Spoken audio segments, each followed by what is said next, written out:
good evening guys. Gagawa po ako ng pangpaganda sa ating health. Sabi nila maganda daw to, kaya ginawa ko po siya. Ginaya ko po to sa TikTok guys, mga kalalab. Kaya ito, mag-start na po tayo. Naghiwa na ko og luya, bawang, lemon, and sibuyas. And then meron po tayong honey. Yan, lalagay po natin dito sa ating malaking garapon. Ayan, start na po tayo mga kalalabs, no? Kaya gaya lang po tayo kasi parang maganda talaga to siya. Yan, lagay na po natin dito. Yan. Lemon. Dami ko pong nilagay lemon guys. 2 pirasong lemon. And then, luya. Ayan, luya. And then, bawang.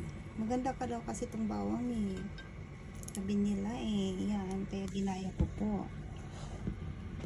Ayan na. And then, pagkatapos yan ay lagyan na po natin ng honey.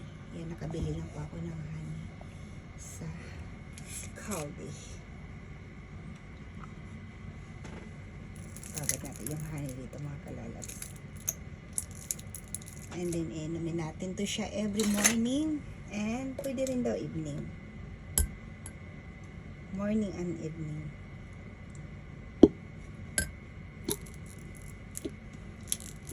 Yan, maraming honey. Lahat ng honey ay ilalagay na po natin dito sa ating mga kasangkapan. Magtubig lang daw to siya guys. Kaya yung tubig ang ating mag-ano lang daw to siya, magtawag nito yung magkaroon ng soup ba. Tulog ang honey, oh, pure na pure yung honey guys. Gayahin nyo to mga kalalabs, maganda daw talaga to. May ubo ka, may sipon ka, masakit ang lalamunan, ito yung dapat daw inumin. No.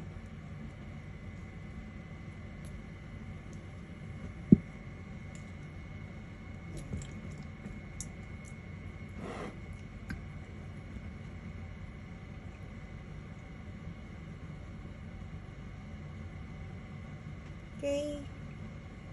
Yan, nilagay ko na po lahat yung honey guys. Ito na.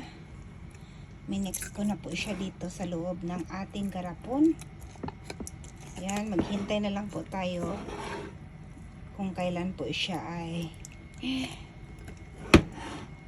pwede mo rin to kainin tong tong sibuyas.